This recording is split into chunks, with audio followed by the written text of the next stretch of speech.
Okay, so I don't know if you've ever found yourself having a conversation with someone, and before you have the chat, you're feeling stressed about something. Maybe it's an exam, maybe it's the fact you think you're about to get dumped or whatever. But you can sometimes find yourself, at least this is my experience, going into a conversation, chat with somebody, feeling super stressed, and then you have this conversation, and at the end of it, you feel loads better.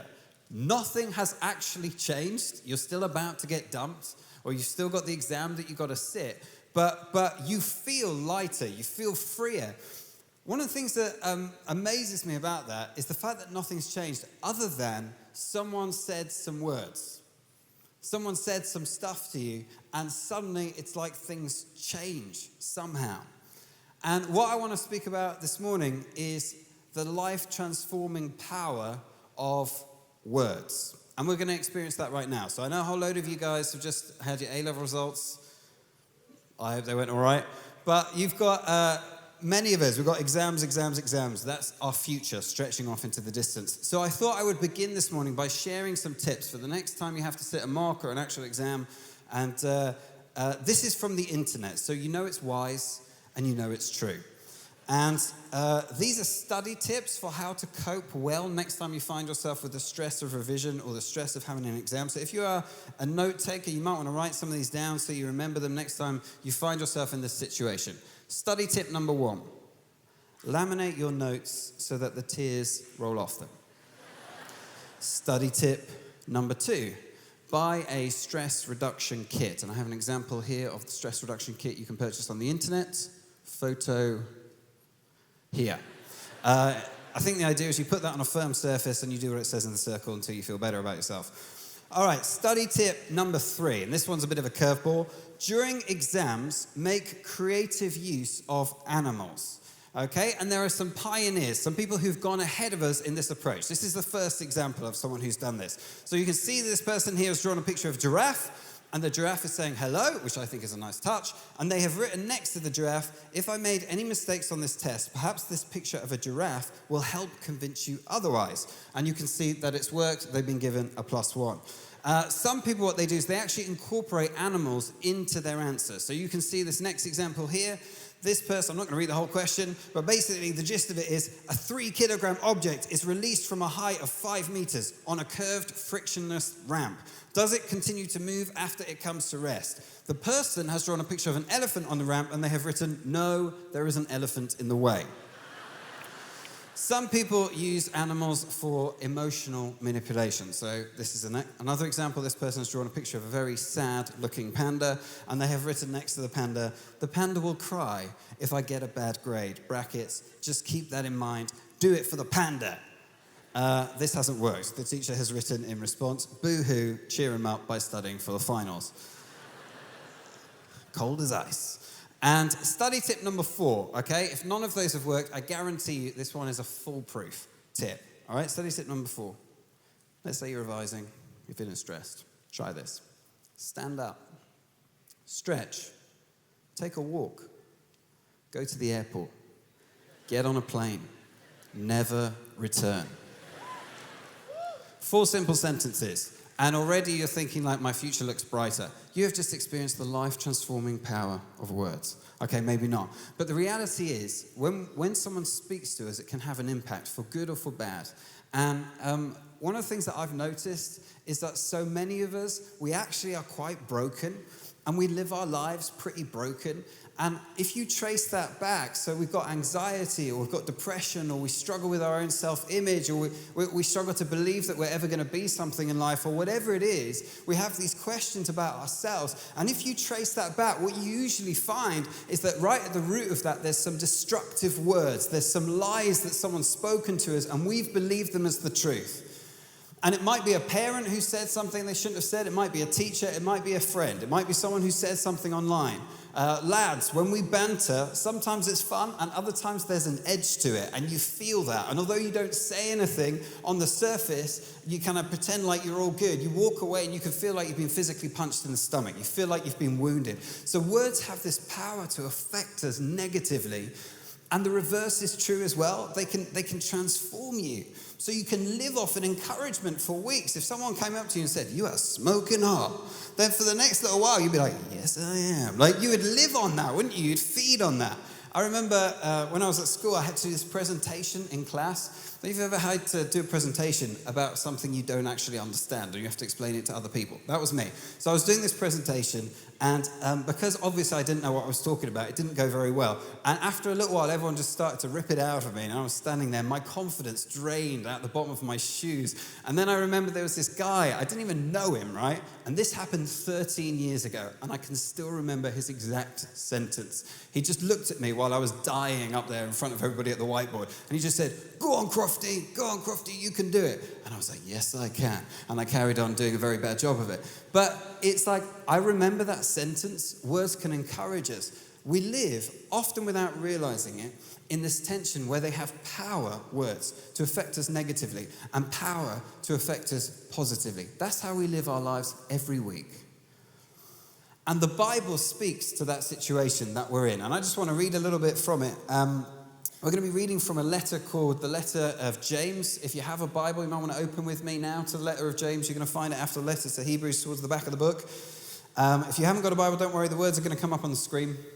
But the letter of James is written by James, who is Jesus' brother. He became a Christian after Jesus rose from the dead, and he's writing to early church, the early believers, and he's giving them advice on how to follow Jesus and stuff like that.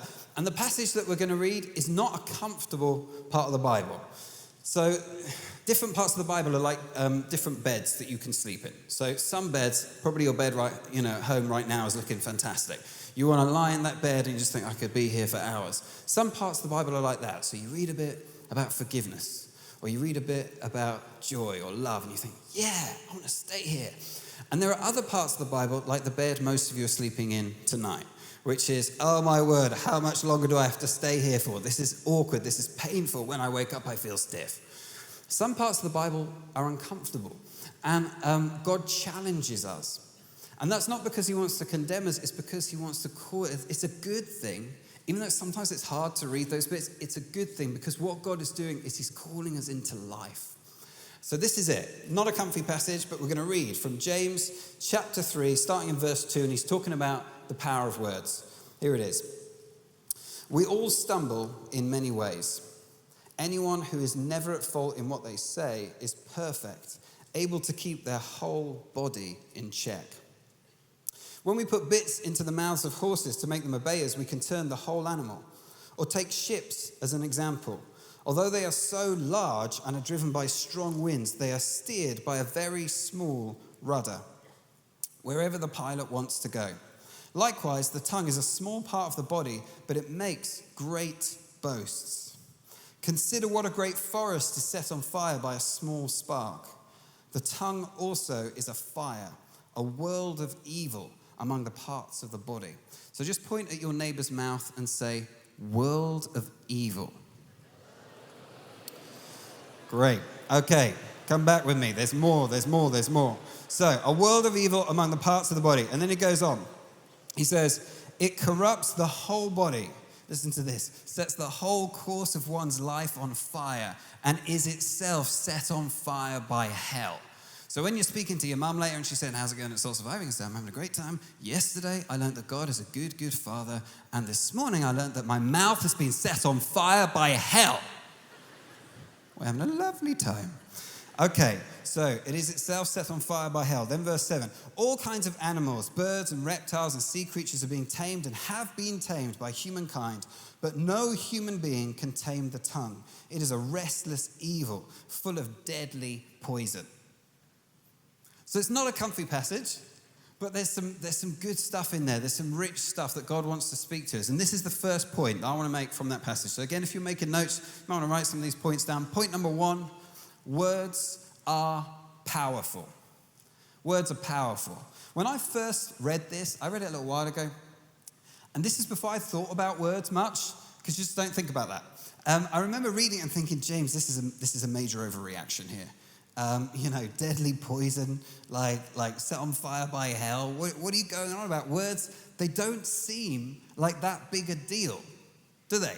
So we say loads of them. every day. They just float out of our mouths, thousands of them, and then we forget about them. They flow out of our fingertips, Facebook, WhatsApp, Twitter, and then you forget what you've posted. You don't remember it. They're free and they're easy. And I thought, yeah, actions make a difference and actions matter, but words, they don't cost me anything. It's like sticks and stones may break my bones, but words will never hurt me. They're not a big deal. So what are you going on about, James? They're not the kind of thing that you're saying. That's exactly the point he's making. He's saying, you don't think they're a big deal. You think they're these little things. And what I want to say to you is like the bit in the mouth of a horse can steer the whole animal, and like the rudder on the back of a giant 200-ton ship can steer the whole boat, like a tiny spark can burn down a forest that's been standing for hundreds of years. So your words, so your tongue can steer the whole course of your life. And I was trying to think of like examples where I've seen this happen in my own life. And so here's one for you. It's from when Beth and I first met. And I remember when I moved to Watford on my gap year, which is where Beth was. And I remember thinking at the start of that year, okay, I'm not going to have any relationships this year. I'm just going to focus on Jesus. I'm just going to focus on God. And then I arrived at church and I saw Beth and I thought, oh, she's pretty hot. We may need to talk about this again, though. We may need to review that. I know I said it to you, but I think we need to think about this again. And I started to, basically I fancied her. And I told all my friends, I've got this thing for this girl. She's called Hot Beth. That's what I called her behind her back.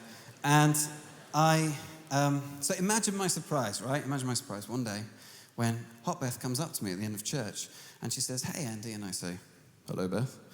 And she said, oh, there's this band playing at the pub tomorrow night. Do you want to come and watch them with me? And I remember saying, yes, I would like that very much. And I said, let me get your number. So I got her number.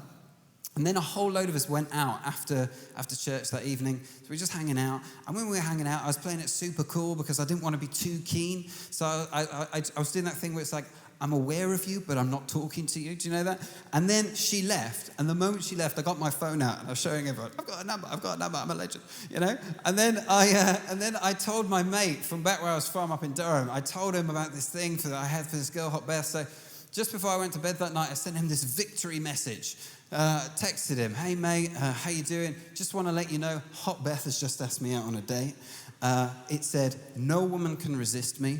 I am a complete legend. Result in capital letters, exclamation mark.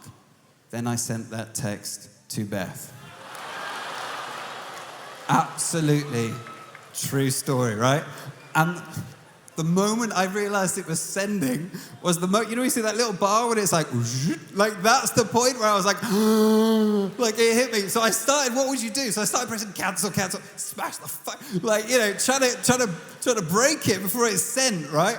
And I was pressing the button so hard that it came up with this thing on my phone, error 1, which he had never done before. And I was like, what on earth is this? So I reset it. And then I remember resetting it. When it restarted, it showed me that it hadn't sent, but it had. But at that point, I was like, whoa, you know, I got away with that. Put the phone over there, do not touch. And then, so I'd sent it, right? So the next day, I get this phone call. It's Beth. And, hello, Beth. And she says, oh, hey, how you doing? I'm doing very well, thank you. How are you doing? And she says, yeah, I'm okay.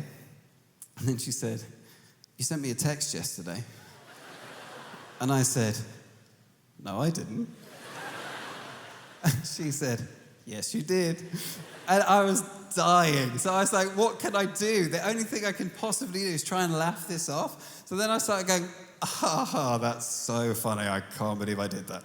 And then I said, so are we still on for tonight? And she said, yeah, we are still on for tonight. But just to clarify, I meant go out as friends. And I was like, ouch. And then I went back, Then I went back to my flat where I'd been telling everyone, you know, Hot Beth asked me out on this date, and they were like, are you ready for your date tonight? I said, it's not a date. And they were like, yeah, all right, it's not a date, wink, wink. But I couldn't tell them. I was like, I'm too humiliated, I can't say. So we went out that evening, one of the most awkward nights of my entire life. Then the next day, fortunately, I thought, I was going away. So Mike was due to be speaking something in Canada for a few weeks, and I was going with him. And I remember sitting in the airport next to him and just thinking, okay, God has clearly done this to me in order to humble me. Who is the worst person I could tell this story to? So I turn to Mike and I tell him the story.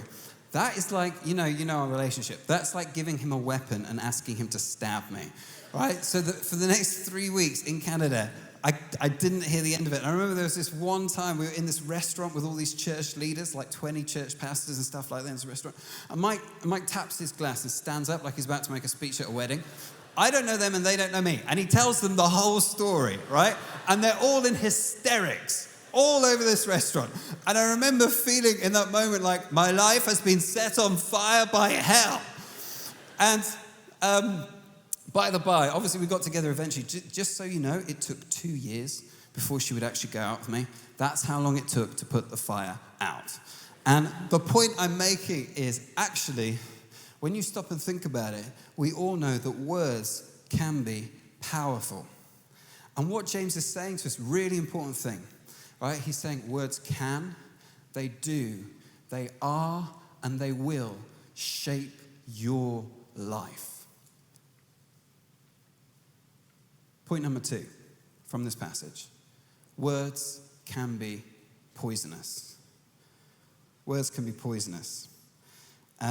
Poison's a great image because the thing about poison is it doesn't leave a mark on the surface. So you put poison in someone's system and it's not like you chop their arm off so it's obvious. It's like, but it's in there and it's destroying someone from the inside. And words can be like that. They leave you no mark on the surface. Someone can say something to you, walk away, you don't look any different. But then this poison's got into you and it begins to destroy you from the inside. And I remember just a little while ago reading this story about this girl. Just before Soul Survivor, I read it. And it was a lady. She came forward for prayer. And this guy was praying for her. And as he was praying for her, he felt like God gave him the word rejection. And so he just asked her, he said, have you ever experienced rejection in your life? And when he said that to her, this lady fell to the ground and she screamed. And she started crying and sobbing. And when she recovered a bit, he said to her, what's going on? And she told him her story.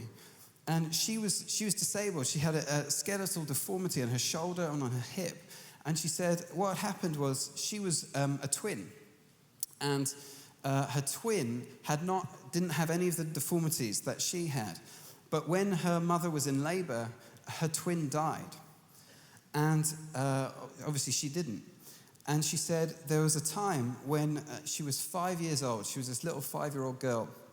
And she was standing outside the kitchen.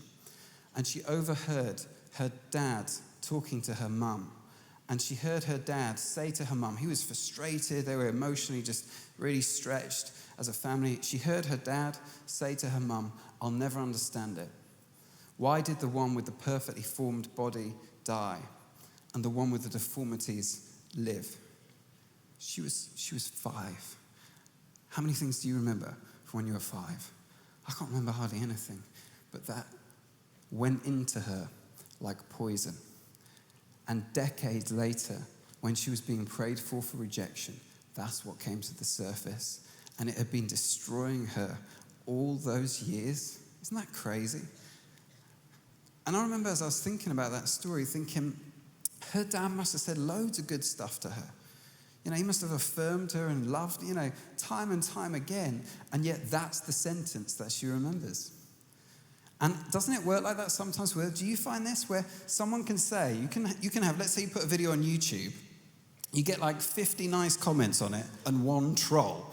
And that's the one you read. That's the one you go back to over and over again. You can find, maybe this isn't for all of us, but I find people can say 10 nice things to me in a day, and then one thing that I don't like, one thing that's nasty, and when I go to bed, that's the thing that I'm coming back to.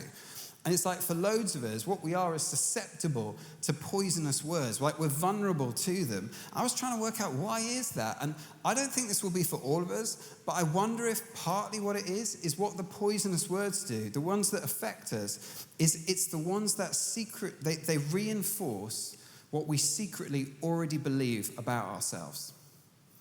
So when I became a Christian, when I was 16, 17, I was emotionally pretty shut down as a person for lots of different reasons. I was quite cold and quite hard and quite distant. And then Jesus began to change me, as he does. His love changes us. And he warmed me up. He softened me. It's like when your hands are numb and you come in from a cold day and then you find the life coming back. That's what happened to my heart. And so gradually I changed and I became softer and more vulnerable, and I cared more about people and stuff like that. But that was my background. And I remember a few years ago, some guys from my church asked if they could see me. And I said, sure. We were friends. So we went and sat in this room together. And within a few minutes, I realized this was going to be a horrible experience because they started to lay into me. And they started to say all this horrible stuff to me and accuse me of things. And one of the things they said is, you're distant and you're aloof and you don't care about people. And they gave me examples of things that I'd done and things that I hadn't done that they wish I had done. And they really went for me and they started to say, you're arrogant and you come across like you're arrogant and all this stuff. And it absolutely floored me. And I remember going into that. Once they left, it went on for about an hour. And once they left, I went into this other room and I just cried. I just wept. And I think one of the reasons why that had such an impact is because secretly, I kind of always feared that's what I was like. And that's what people thought. So when they said it, it was like they were just affirming something that I already believed about myself. They winded me and it took me months. I lost all my confidence for months. And the thing is, if someone says to you, you're ugly, and you've kind of always thought you were, then it goes into your system like poison. If someone says to you, you're a failure, you're a waste of space, and for whatever reason, you kind of always wondered whether that was the case, whether you were a disappointment to your parents, or whether you never really matched up to everyone else around you who seemed to be better at stuff. When they say that to you, it goes into you like a poison. Someone says to you, I hate you, and I'm not the only one, then that can fester in there. If you've always secretly thought that people preferred it when you weren't around, and when they were over in the corner laughing, they were laughing about you, and when they were at the party that you weren't at, they were glad that you weren't there, it goes into you like a poison. Words are, or they can be, poisonous. And what it means is we end up wearing these like invisible name labels over ourselves of fat, or stupid, or ugly, or failure, and we become slaves to those labels, and we end up, they end up defining us, who we are and who we aren't, what we can do and what we can't do. So if that's the situation, what do we do about it? And that's where, again, the Bible can be helpful. So there's different approaches to this. What do you do about all these words? We've got these poisonous words living us. How do we deal with that? Different approaches. I want to share one from one of the great philosophers of our time. And I want to read a quote to you. It's quite dense, it's quite complicated, but hang in there with me because there's some good stuff in it. It'll be worth it, okay? She writes, because the player's going to play, and the hater's going to hate. Baby, I'm just going to shake. I shake it off. It goes on. Heartbreaker's gonna break. And the faker's gonna fake. Baby, I'm just gonna shake. I shake it off.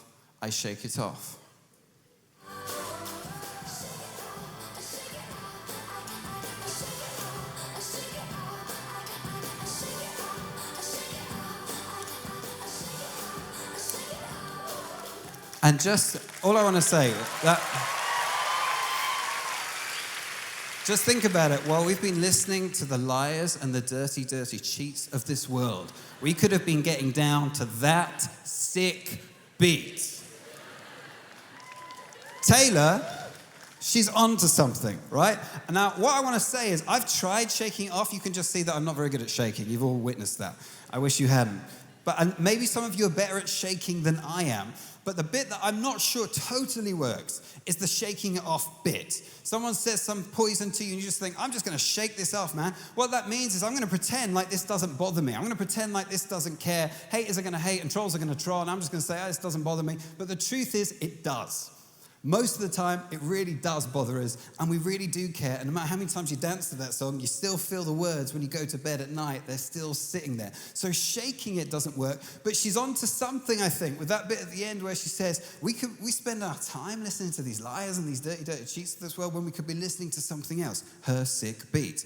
And we what we do is we spend so much of our time and our energy listening to what other people think about us and listening to words that we say over ourselves and also listening to the devil, the enemy. He's real. He's alive. He's called in the Bible the father of lies and the accuser of the brethren. And he speaks these lies into our lives. And we listen to him and we spend so little time listening to the voice of our Father instead, listening to what our Heavenly Father thinks of us. And the truth is, shaking the poison out isn't going to work any more than if I shake, my arms are going to come off. What we've got to do is if that stuff is living inside you, if those words are in you and they're affecting and shaping your very identity, then you've got to get something in your system. Because if you've got lies that are enslaving you, you need truth that will set you free. And if you have words that are causing death, you need words that will bring life. And if you have a poison in there, what we need is to get something else in there that is an antidote to that. And that is found in this book. This is the antidote. This is the medicine. And this is what we want to get into us. So with that question of where do we go from here? Point number 3. Where we go from here, we receive words of life. And they're found in the Bible. These are words of life because they point to Jesus, who is life.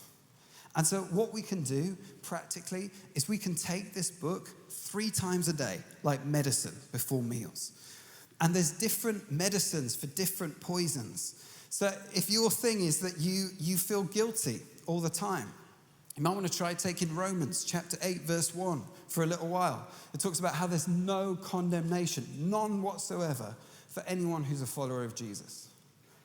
If your poison is that you feel like a failure, you keep messing it up, you always feel like you're letting God down, then you might want to try taking Philippians chapter 1, verse 6. Because in there what it talks about is how that God begins a work in you and he will bring it to completion. The pressure's on him to complete the work he started in you.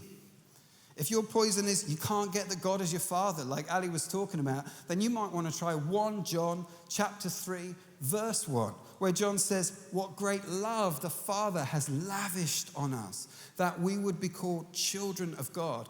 And you want to get that in the system. You want to take it in.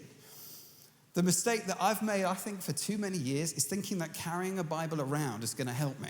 Or, you've got a Bible and you have it in your house, or you've got a Bible and you've got it on your phone. Just carrying it doesn't do anything. You want to absorb it. You want to drink it in. Imagine if I had a headache and I was carrying a paracetamol around thinking this is going to help me if I just carry this around. It's not going to help you, Andy. Get it in there, then it will begin to have an effect. And we want to absorb the Bible and drink it in because these words, the words of the Father, number one, they speak life to us. He recreates us through them. That's how he made the world. He spun it into motion with a word. These words are true. He always backs up his act. There's not a single promise in this book he doesn't keep. And we all know people that say things and they never back up their act, but that's not like God's words. Another thing about God's words, that they never change. We're told in the Bible that one day the whole of the universe will be rolled up like a worn-out t-shirt, but the word of God stands forever. And in a society where so much is chop and change and disposable, this way, this day, that day, these are the words that are going to stand forever. And so it's like we're listening to all these words people are saying over us, and we've got words here from our Father who loves us that are life-giving, that are true, that last forever. You want to get that in you. Think about it like this. Do it like this. I used to, when I was at primary school, I used to be well into Hubba Bubba because I was very cool. And what I would do in my Hubba Bubba is I would try and make it last. I could only buy a pack a week. And so I would take a piece a day. And I would put it in my mouth and I would chew on it. I would blow a bubble. That's how awesome I was. And then I would walk to school with this Hubba Bubba in my mouth. But then when you got to school, you weren't allowed it. So I would take it out my mouth. I would stick it behind my ear. Then, when it came to break time, I would peel it off the back of my ear, pluck out 2 or 3 of those hairs, and then put it back in my mouth and carry on getting the juice out of it. You can do that with the Bible. I know, you heard that here first, right? You can take a verse, let's say a verse, and you can chew on it, internalize it, get it in you. So let's give you an example. One of my favorite verses is from Psalm 23, where it says, "The Lord is my shepherd." How do you get that in the system? Maybe just wander along to school with that one verse. And just as you're going, do this. Just say, "The Lord is my shepherd."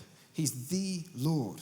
The Lord of heaven and earth. The Lord is my shepherd. There's nothing that's not under his power. He's the Lord of everything. The Lord is my shepherd. He is right now my shepherd. Not that he was and he's changed his mind. Not that he's going to be tomorrow. It's that he is in this moment right now my shepherd. The Lord is my shepherd. He is my shepherd. He's not just everybody else's shepherd. He's my shepherd. The Lord is my shepherd. He's my shepherd. What does a shepherd do? A shepherd watches over the sheep. A shepherd knows the sheep are thick and they can't do anything. So he protects them and he gives them all the stuff they need. He's my shepherd. You see, you get it in you. Receive the words of the Father day after day after day. And then, right, it's not that you don't care about what other people say, because we always will, but it's that this begins to carry so much more weight in your heart. And what it does is it's better than medicine. It doesn't just make you back to where you were before you got sick. It makes you far more healthier than you ever were. Point number 3, receive life. And the final point, speak life. Because we want to receive the life that God speaks over us, but we also have this amazing opportunity to speak life to other people. And I've been thinking about this, like, one of the reasons I think I'm so bad at encouraging people and speaking life over them is honestly because I think most people don't need it. It's not that I don't want to do it, it's just I think they don't need it. And, they're probably fine. They seem to be getting on okay. Everybody needs it. You'd be amazed what an impact it can have. And I just want to invite Mike up at this point to share a little story. Yeah, some years ago with my youth group, I was talking about encouraging and how we should be encouragers of each other. And then I thought of a practical illustration. And one evening, I got these sheets of paper and I got them all to sit in a big circle. And I gave everyone a sheet of paper. And I said to them, I want you all to write your name on the top of the sheet, and then what you're going to do is you're going to give it to the person next to you, and each person write one true, it has to be true, and encouraging thing about the person whose name is on the top of the sheet, then fold it over so the next person can't see what you wrote, and then go round. Well, I tell you, when I did that, they all got actually really quite excited. They were quieter than I've ever known them. And they sat in a circle, and I was thinking, oh, bless them, they need this. This will be meaningful to them because they're insecure teenagers, but I'm mature.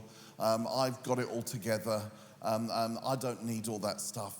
And then one of them said, Mike, aren't you going to do it as well? And I remember thinking, well, even though I don't need it, I may as well sit with them and model it. So I sat with them, and we all went round, and everyone was quiet. And then at the end, everyone got their sheet back. And everyone went and sat in different parts of the room. And it was just crazily silent. Everyone was reading and rereading what was on their sheet. And they were looking at it and they were reading it. And people were coming up to me saying, hey, whose handwriting is that one? And I remember thinking, oh, bless their little cotton socks. But all the time, I had my sheet in my pocket. I wasn't going to read it. And then everyone left and I went home. And I went up to my bedroom and I got my sheet out and I read it and I reread it. And I kept thinking to myself, whose handwriting is that one? Because the truth is, we all need encouragement. Encouragement is life. Barnabas was called the son of encouragement, and he turned everything round for Paul. Just words bring life. Brilliant. And I've experienced that in my own way, and maybe you have. I remember the first time I ever met Mike. He said to me, I think God can use you to do great things. And God can use anybody to do great things. No one had ever told me he could use me, though. They told me he could use anybody, but no one had ever actually said that he could use me. I remember getting so excited when he said that to me. I thought, oh, my word. And I went to this guy that I'd known for years, and I remember saying to him, really excited, oh, Mike told me that he thinks God can use me to do great things. And this guy looked at me and as if it was like, yeah, obviously. Yeah, of course he can. I've thought that, for ages and stuff like that. But he never said it. He never actually told me. And I remember thinking, if you thought that for years, why have you never said that to me? But when Mike said it, it was like something came alive in me. And I remember meeting when I was 18. I met this guy called Todd, and he was like a pastor, and he said he felt like God hadn't given him many gifts as a church leader. He'd just given him one gift, and he decided that even though he only felt like he had one talent, one gift as it were, he was going to invest it, and his gift was the gift of encouragement. So he just set out every day to encourage people, speaking words that are true and words that are encouraging over them. And I remember he had a big impact on me, even though I only ever met him once. Because at the end of our time together, he took his Bible and he wrote me a little note of some encouraging and true words, and he gave it to me. I've still got it. Years and years later, I've got it in my bag, the side of the stage. I go back to it again and again and again. And what words can be is they can be bullets or they can be seeds. And if we're looking for a way to be used by God, if you want him to use you to transform the world, it's not the only way, but one incredibly powerful way is to begin to use your words to speak life into people. Plant seeds. You can leave this trail of seeds behind you in every encounter that you have. Another guy I remember meeting years ago was this guy who was a bit of a prophet. He was called Wayne Drain, that's his actual name. And I remember meeting Wayne, and he has this yellow pad of paper that he writes little prophecies for people on. And prophecies are words from God that are strengthening, encouraging, and comforting. That's how God speaks to people. Strengthening, encouraging, and comforting. And he wrote me a little piece of paper, a little note, and he tore it off his pad and he gave it to me. I've still got that in my bag by the side of the stage. And he doesn't remember giving it to me. And I know that because I saw him a few weeks ago and I asked him and he had no idea. But what he did by giving that to me is he planted a seed in my life. And for the last decade, that seed has been growing in me and bearing fruit. And I can do that and you can do that. And the thing that stops us is we think people don't need it and we don't understand that everybody does. And that for so many people, they grow up in homes where all they get is death spoken over them. They come from places where all they're getting is poison poured at them day after day after day, when no one has ever told them that you're for something, that there's a purpose, that he's calling you into something bigger, that he loves you. We have that opportunity to speak life to them. Mike's going to come and share one last story, and then we're going to pray. Yeah, again, years ago when I became the youth leader of this youth group, I went to this church and I became the youth pastor. I inherited with the group, there was this kid, he was 12 years old. He was one of the youngest in the group. I'm going to call him John. That's not his real name, but I'm going to call him John because it's not fair to say the real name. And from the moment I became his youth leader, I realized, he was just the most negative in the youth group. There's one in every youth group, this is naff, this is boring, I hate this. They do so much better in the other youth group. Why can't I go there? Oh, why are we doing this? Oh, I don't like this. Oh, youth leaders, you know what I'm talking about. You want to shoot them. And it was like he was doing that, and he was doing that all the time. But the thing that he was the most negative about was him. And there were times he'd come to me and he would say, oh, don't waste your time with me. I'm useless. I'm hopeless. God's never going to use me. God's never going to do anything with me. Spend your time with the other people. Invest in them. Don't waste your time on me. I'm a waste of space, he said to me once.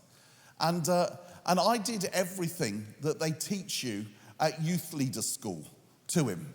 I rammed Bible verses down his throat. I encouraged him. I rebuked him.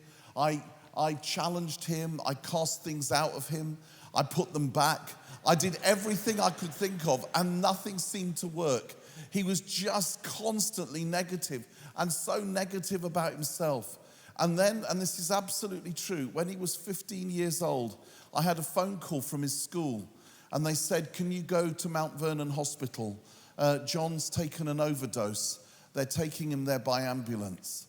And I rushed to the hospital. I got there. I had to wait for quite a while. They were pumping his stomach. And then eventually they put him in a bed and I was allowed to see him. And I said, John, what's going on? What happened? And he could hardly speak to me. He was embarrassed and he was so low. Anyway, he came out of hospital and I decided that I would get to know his family. So I started visiting him at home. And I realized very quickly where it came from. His dad, who himself had been brought up in an orphanage, So, that's what he knew. Whenever I was with John and his dad, I'd hear his dad saying just cutting things about John. And there was one time I remember we were standing by a car, and John's dad said to me, I can't remember what John did. John's dad said to me, Mike, what would you do if you had a kid like this? He's hopeless, he's worthless, he's a waste of space, he said. And then he said to him, what's going to become of you? Do you think I'm gonna pay for you for the rest of your life? And then he said to him, why can't you be like your sister? Why can't you be like her? You see what she does. What's the point of you? And I would see John's shoulders hunch, and it would be like he was saying to himself, he's right, I'm useless, I'm worthless. There's no point spending any time with me. Well, he was in my youth group till he was 18, and nothing changed. And then when he was 18, I was invited to speak at a youth camp, and I asked John to come and be a helper leader. And he came and he did a good job that week, serving the younger kids and doing the jobs that he had to do. But one of the other leaders came to me on day 2 and said, I just want to tell you what John just said to me. He said to me that he's made a bargain with God, that he has said to God, God, if you really love me, I want you to do one thing to prove that you love me. If you do that thing that I'm asking you to do by the end of this week, then I will know you love me. If you don't do that thing, then I'll know you won't love me, and I'm not even going to try and be a Christian. I'm not going to even try to follow you. And he wouldn't say what that thing was, but the lady told me. And when I heard that, I wanted to get hold of John, and I wanted to shake him. And I wanted to say, haven't you been listening to anything I've been saying the last 6 years, for goodness sakes? What do you mean you want God to do something to prove that he loves you? If the cross isn't enough, what would you like him to do to top the cross? If the cross doesn't say he loves you, I don't know what would you like him to do? A box of chocolates? Will that do it? But I couldn't say any of that because I wasn't supposed to know. Anyway, at the end of the week, we went home. I went back to my house, the phone rang. It was John. He said, can I see you? I went and met with him. And he said to me, as I came back home, and as I went back through the front door, I opened my front door of my house. And he said, Mike, I felt the hate coming at me again. And he said, I just can't take the hate anymore. I can't take it. And then he said, at the beginning of this week, I said to God, if you really love me, I want you to do one thing to prove to me that you love me. And if you don't do it, then I'm not even going to try and be a Christian. I'm going to give up. And then he looked at me and he said, God hasn't done that thing. So I just want to meet with you to say goodbye. I can't try anymore. I can't pretend anymore. And then after 6 years, I felt like I had nothing else to say. So I said to him, before you go, John, there's just 2 things I want to say to you. First of all, I'm proud of you that in spite of your pain, you really served this week and you really served the younger kids. And you know the second thing, in 6 years as his youth leader, I'd never said to him once. And I said, and for what it's worth, before you go, for what it's worth, I just want to say to you, I love you, mate. When I said that, he completely broke down. He was just sobbing. He was like wailing. And I had to hold on to him. And then he said something I will never, ever forget. He said, that's the thing I asked God to do at the beginning of the week. I said, God, if you really love me, prove it by getting Mike to tell me that he loves me. And that was the turnaround. And I suddenly realized the power of words and how we don't say them, how healing they can be, how they can change people's lives if they're true and they're honest.